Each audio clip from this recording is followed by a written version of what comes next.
Welcome to Students Incorporated, a podcast where we dive into relevant topics and issues related to the world of business, technology, education, and design. I'm your host, Mr. Jason. Episodes include student conversations, interviews with thought leaders, and inspirational stories with an international flavor. This podcast is created and produced with the help of students from the International Community School of Bangkok.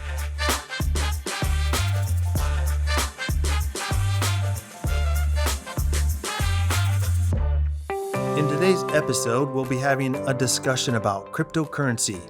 Now, before you roll your eyes or tap stop on your device, I think you'll find some great information brought to you by our special guest, Mr. Bryan, an economics and finance teacher. We also have a top 10 list we'll be sharing toward the end of the episode you won't want to miss. I'm also joined by our co-hosts, Lion and Linda. But first, let's hear the quote of the day and get some headline news. Thank you, Mr. Jason. Today's quote is from Albert Einstein.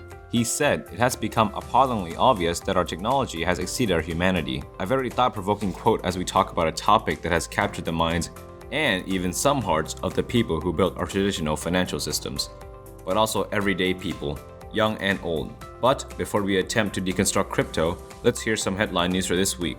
In local financial news, the Thai baht is quite weak right now. It is currently sitting at 38 baht for $1. This number has risen rapidly over the past 6 months due to global inflation. In regional news, a Japanese journalist has been sentenced to 3 more years in jail in Myanmar due to accusations of violating local immigration laws. Be careful when traveling to Myanmar. And internationally, in Jamaica, their broadcasting regulator has banned music and TV that glorifies crime, drugs, violence, and scamming. The government doesn't want criminals to be glorified and deemed to be okay. Thank you for the quote and the news headlines. Mr. Bryan and I have had a few conversations about crypto, some coins or tokens we hold, and even the larger subject of how it relates to business and the economy. So I'm excited we could dedicate a whole episode to the subject. I've been quite surprised about how many young people have embraced this technology as not only an investment avenue, but also as an alternative to having to deal with some of the shortcomings of our traditional financial systems and banks. Okay, with that said, let's get into our first question. All right, Senor Briones, thank you so much for joining us. To start, and for the benefit of our listeners, could you please give us the basic definition of cryptocurrency? Well, glad to be here. Thanks for inviting me for this early hour podcast. Man, I can't believe that I'm here at this time, but I'm glad to be here with you guys. Now, before beginning, just please keep in mind that whatever we share today is general in nature and should not be in any way considered advice for any individual's specific investment decisions. Cryptocurrency carries lots of risk, so please do your own due diligence. I think that's clear enough. Good disclaimer, yes. What do you guys think? We agree. Do your own research, right? Mr. Bryan, how does cryptocurrency exactly work? Yeah, so I'm not really an expert, but I'll try my best to convey my understanding. I think it's better if we look at it in chunks. First of all, think of it as a digital asset. An asset is something that you believe holds economic value, and digital cryptocurrency takes the form of code. Okay, so in this way, it's kind of like how you might have money in a bank account. You can see that you have money online or in your app, and there's security to protect your information and your savings. Second, with different cryptocurrencies, there are different levels of decentralization. To be centralized means that there's an entity that you have to go through, like a bank or an institution that is the middleman. Cryptocurrency attempts to cut out this middleman, and it does so in a pretty creative way, most often through something called blockchain technology. At a fine-grained level, it's certainly much more complicated than I understand, but I think we can get like a bird's eye view of it. For our definition so far, we have digital accounts of assets that are not controlled by a bank or government. Instead, the information of all the transactions, the buying and selling, is recorded on the blockchain, which is the technology that allows for recording and storing these transactions in a distributed way. This means that rather than a bank holding all of the transaction information, it's visible to everyone on the blockchain. Although it's not like you're seeing everyone's identification and private information just by looking at it. In a strange twist with this technology, it actually is the currency itself. So cryptocurrencies are different kinds of protocols. in the computing sense of the word. The record of transactions is verified by looking at the whole history within the ledger. And so we see how the currency has been bought and sold, understanding, of course, that there have been a crazy number of transactions. From an economic perspective, these currencies gain value like any typical good. When more people want to buy it than want to sell it, the price increases. And when more people want to sell it than buy it, the price is pushed down. Seeing the economic connections, right, Lion? Yes, sir. And at different points in time, depending on the supply and demand for the currency, there's an equilibrium price and quantity for the given market. And if there's a surplus on the market because more people want to sell, there's downward pressure on the price. And if there's a shortage because more people want to buy it, there's upward pressure on the price. And this makes sense. As more people have become aware of cryptocurrency and are buying more, we've seen the prices rise. Linda's also nodding in recognition of these concepts. That is right. Yeah. So when people with a lot invested in the currency cash out, they sell and the price may go down if there's more interest in selling than in buying. So who might consider getting involved in cryptocurrency, and how can a person get involved, or what methods exist? Could I ask you guys, have you ever been interested in I dropped a few thousand bonds to Solana. Full disclaimer. All right. Well, yeah. That's Just a few. Just a few. How do you feel that that's going for you right now? I take it as a lesson that I learned. To play the long game, right? Yeah. Because some of these lessons that we learn are probably best learned when we're young. You know, I may have a little bit less time to learn these lessons. So good for you for taking a step and learning that. I bought NFTs, okay? That was a bad decision on my part. Anyway, so yeah, I don't know whether I can make a recommendation there, but I can't say I don't own any NFTs. As far as people who are interested in getting involved, you can set up accounts on cryptocurrency exchanges now more easily than in the past. But first, you had better make sure that the exchange that you want to use is legal in your country and jurisdiction. One way governments are trying to regulate cryptocurrency is by requiring these exchanges to follow KYC, or Know Your Customer guidelines. This means you may have to provide a passport and or some other kind of ID just to start an account. Then if you want to transfer funds into that exchange to start dealing with crypto, you need to link your bank account. And be careful though, since the technology is new and there are new ways of doing things, some people have tried to capitalize on the opportunity by scamming others. So do your research. Another reality of crypto that people have ignored to their peril is the issue of taxation. Some countries tax you when you sell crypto for a gain. So if you buy some cryptocurrency worth $100 and it increases to $150 in value, then you sell, you may owe taxes on that $50 gain. And even easier to overlook is the fact that in some countries, just exchanging one cryptocurrency for another can cause you to owe taxes to your government. For example, let's say you got that $100 and it's in Ether. The value goes up to $150, and then you exchange your Ether for Cardano. You may still owe taxes on that $50 gain you got before you traded it for another currency. You have to do your research about whether or not you may owe taxes and under what circumstances. I've read stories about people who made a ton of money after they sold crypto, spent the money, then found out they owed taxes and didn't have any money left to pay the taxes. Mr. Jason, did you have any other insights into setting up crypto or what to be aware of? I do. I actually use Coinbase as my exchange. I would just be leery of the fees that are attached to when you buy crypto or you pull crypto out. Not only the taxes, but also the fees that the exchanges take when you put money in or take money out. These days with stocks and other more conventional securities, a lot of these fees are zero. There's no cost, but with crypto, they can be significant. So that's yeah, a the good point. the exchanges have to make money somehow because they're handling the money passing from fiat currency to cryptocurrency. So they're transferring that and they're basically updating the blockchain for you in a way. So you just have to be aware of those fees. Sometimes they're, in the low percentages up to 10%, depends on how much money you want to put into crypto. But just do your homework beforehand. Mr. Bryan, you teach personal finance and economics, and I know that. So how does cryptocurrency relate to those subjects? Oh man, it relates at so many levels to economics and finance line. I was part of a group of people that thought that cryptocurrency would be uncorrelated with the returns of the stock market. And pay attention, stats students, because there are also stats concepts in here. And what I mean is I thought that while the stock market moved a certain direction, crypto might not move in the same direction. I was trying to diversify my portfolio. Seems that I was wrong, even though that could change in the future. Part of investing carefully is understanding diversification so that you can maximize your return while minimizing risk. And risk in finance and statistics is typically measured with standard deviation. Crypto has implications for the global financial system where governments are trying to regulate it and even create their own cryptocurrencies.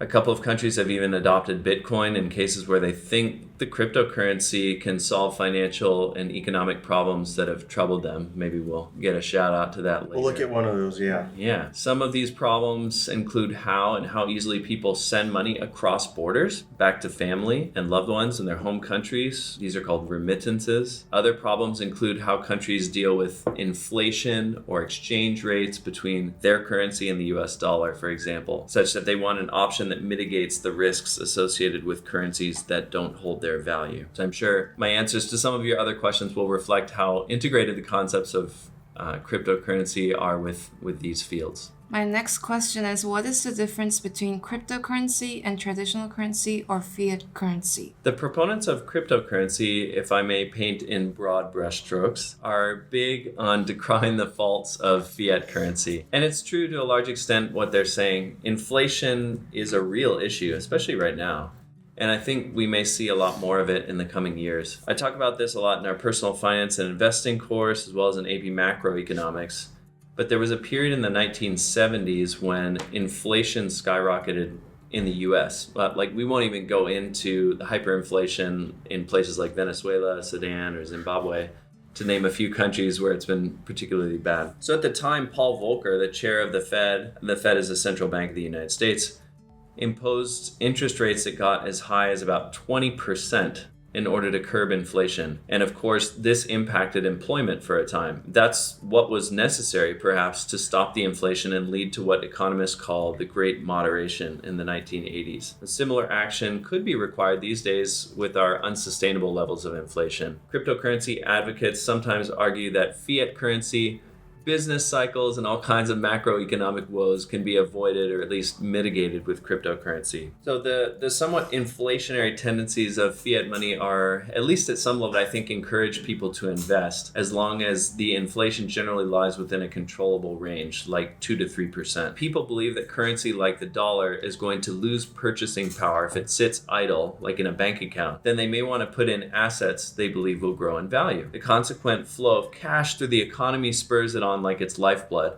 People may buy stock in a company or buy debt in the form of bonds, for example, which companies then use for projects, expansion, and various investments of their own. In the process, these companies do just that. They hire help, they grow their physical capital, buy resources, innovate, and produce more of their goods or create new goods, which will create further market opportunities. There are steps missing, and I'm simplifying a lot, but that's a bit of the idea. One concern I have with cryptocurrency in general is that it doesn't act as a store of value in the economic sense of the word. Definitionally, a store of value implies a certain degree of price stability. As my economics students will recall, maybe you guys will recall, expectations of future prices shift supply and demand curves, which in this case applies to how people use or don't use cryptocurrency. If people invest or speculate in cryptocurrency because they believe that it will increase in value in the future, they will not spend it or sell it. It depends in this sense on the greater fool theory, which states that one can buy an overvalued asset only to sell it later at a higher price to another person who's willing and able to pay more, and that person is the greater fool, according to this phrase. And since I own some, not much, cryptocurrency, I may be considered, in some sense of the word, a fool. So that being said, I've invested an amount that I believe I can completely lose, even if I don't particularly want to lose it. I've invested in a few things over the years just to get skin in the game so that the lessons I learn about those investments through successes and failures mean more to me than if I look at them from the sidelines. And obviously, I try to do it without bringing financial ruin upon myself or my family. So Bitcoin and pretty much all cryptocurrencies have exhibited extreme volatility. We're back to the standard deviation variance. The groans are coming out. No, this is good stuff. So yeah, many of them recently have stabilized considerably, but look, if there's a big uptick in retail or institutional interest, then that buying interest will push the price up again. Then when some people like Lion are making a ton of money and they see the price increase a lot, they're going to sell their shares and the price will come back down some amount. So I have a limited imagination, but I have a hard time envisioning a stabilized cryptocurrency that can gain and retain the economic prerequisites of currency. Again, if you want to look further into those qualifications of currency, they are these three: a unit of account, a medium of exchange, and a store of value. Okay, with that insight, we will be right back for part 2 after a short financial lesson, not by Mr. Bryan, but brought to you by Professor Lion, our co-host, right? Yeah. All right, we'll be right back. 1, 2, 3, 4. Forbes magazine published an article in September of this year which highlighted the top 5 cryptocurrencies to invest in. Their recommendations included 1. Bitcoin, 2. Ethereum, 3. Tether, 4. Binance Coin, and 5. XRP, also known as Ripple. Fun fact, together, these 5 coins have an almost $1.4 trillion market cap. Insert wide-eyed emoji here. Yes, you heard me correctly. $1.4 trillion.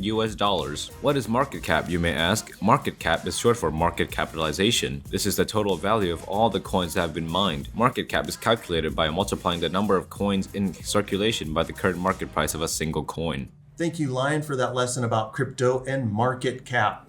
With values in the trillions of USD, you can see why this topic is so popular with people and young people. Okay, we are back with part 2 of our discussion with Mr. Bryan. Lion is leading us off with our next question. All right, Mr. Bryan. Our next question for you is, what might we expect to see in the coming years? What's in store for cryptocurrency? I mean, crypto at the moment seems to be having quite the cold winter right now. Yeah, it's gone through a lot of ups and downs. It's very hard to say.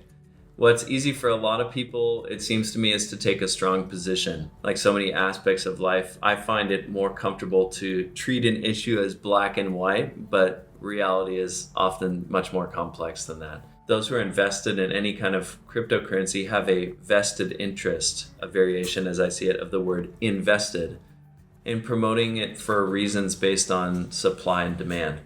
So as more people want to buy, the price goes up, and those who already own it are happy, maybe happy to sell it and make money. So I believe that as entrenched as cryptocurrency is, and with the sheer number of people who believe in it, whether that's Bitcoin, Ethereum, Cardano, or even some of the smaller altcoins, a lot of things would have to happen for it to disappear. So I'm not sure that it will disappear. There are a lot of intelligent people that believe in crypto. It's hard to parse out every person's reason or form a generalizable theory for its promotion, as there may be many reasons. An extended period of people losing money and losing confidence in its ability to provide long-lasting solutions could propel the value downwards, and it could be difficult to recover that confidence if people cannot see the impact of the use cases or the potential for the given currency to return to former highs. So have you guys seen any evidence that makes you think that it's going to succeed or fail in the long term? I think in the long term it's gonna fail because nothing beats real estate, honestly.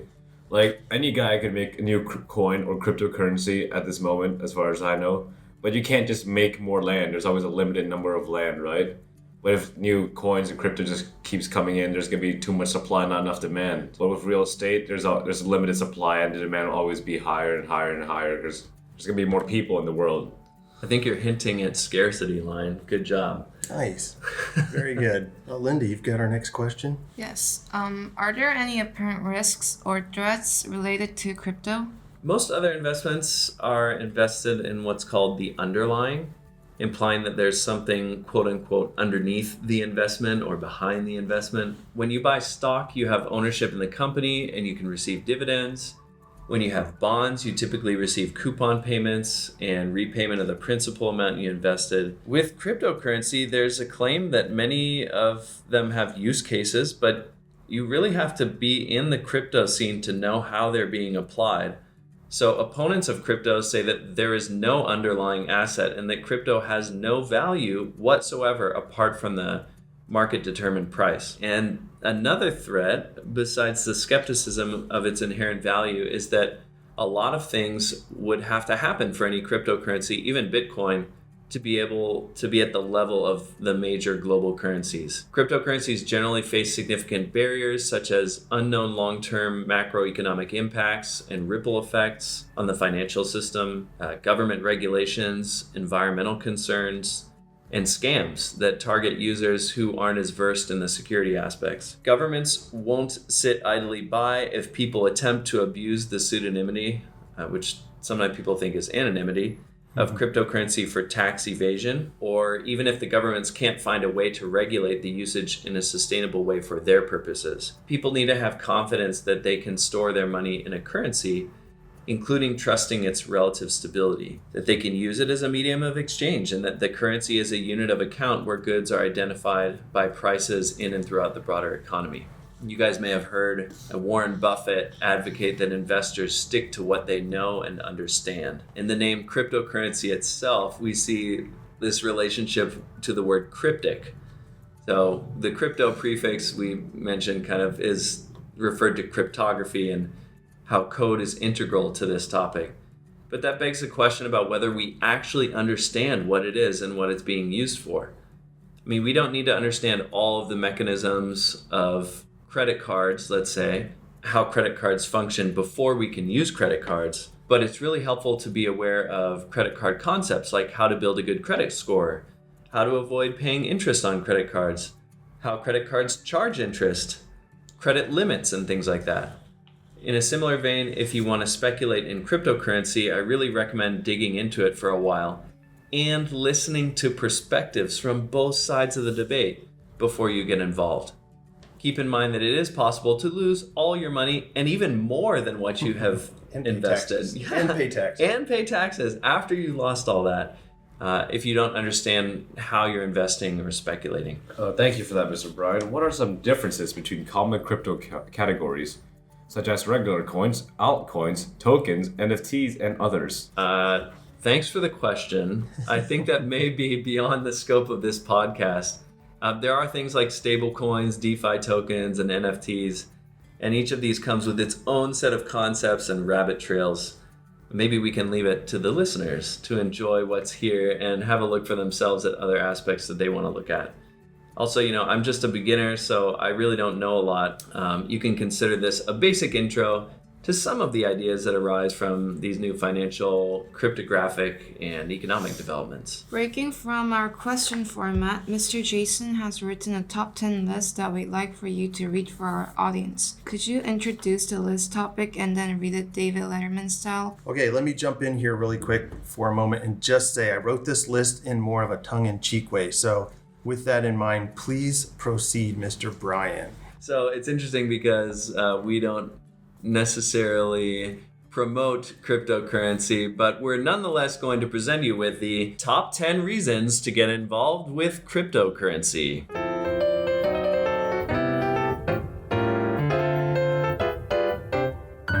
And reason number 10 to get involved with cryptocurrency is that you may one day get to meet the famous or infamous Satoshi Nakamoto, or Nakamoto Satoshi.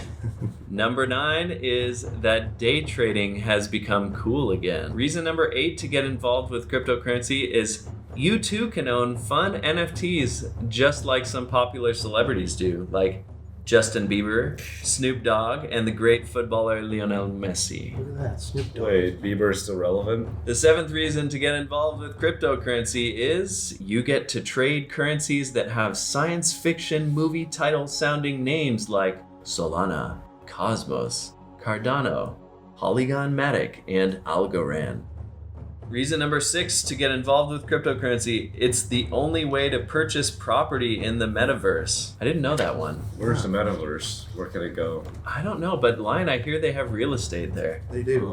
Real estate in the You metaverse. can purchase pixels. Yeah, and you don't probably have to face the same scarcity that you do in the real world. Oh. Reason number 5 to get involved with cryptocurrency, you can now buy delicious empanadas and tamales on the streets in El Salvador with your Bitcoin. So bring out the Spanish teacher. That's there. right. I like that. Wait, they made it like available as like a real currency, right? In El Salvador. El Salvador, it is legal tender. Number 4, you have new conversational topics for boring dinner parties such as blockchain, smart contracts, and cryptography. I'm glad you mentioned blockchain there. Yes. You pull that out at a dinner party and the whole table will go quiet. Reason number 3 to get involved in crypto. Enjoy Singapore in a new way as a tax haven for your crypto wallet. Oh, and you may run into the co-founder of Facebook while you're there. Reason number 2 to get involved in cryptocurrency. You no longer have to deal with the traditional short banking hours and bank employees who take 1.5-hour lunches. Amen. I like that. That's a good reason. Yeah. That's a good reason. But it's not as good as our number 1 reason to get involved in cryptocurrency is because Elon Musk said so. Of course. Isn't there a better reason? So, Mr. Bryan, do you have any more words of advice for people wanting to get involved in crypto? If you're interested, learn as much as you can, try to find resources on all sides of the issue, talk about it, follow it, and realize that no investment, speculation, or even life decision comes without any risk. And then on a more personal note, I encourage people to think about what good stewardship means. How can you use the resources that you've been blessed with to bless others? I often have to pause to ask myself if I'm just thinking about my personal gain or whether there's a more inclusive motive I have when I invest, whether that's investing time, energy, money, or any other resource. So thank you guys so much for having me on Students Incorporated. It's been great to join you all. You guys are awesome. Okay, and with that last bit of advice from Mr. Bryan, he is my favorite economist and my friend. We will be signing off. But before we do that, Albert Einstein was accurate about how technology in some ways has exceeded our humanity in what it means to be human and how we interact with each other. We could take his assessment as a warning to not lose our humanity because of technology. Let's use technology for good. Thanks again for joining us, and we are signing off. Please stay tuned for more episodes about exciting and engaging topics. Our next episode will focus on the subject of company culture and community. As always, this podcast would not be possible without the hard work and support of our international student production team. All music and sound effects are courtesy of pixabay.com, a vibrant community of creatives sharing copyright-free images, videos, and music. And we are signing off until next time. We are Students Incorporated because your voice matters.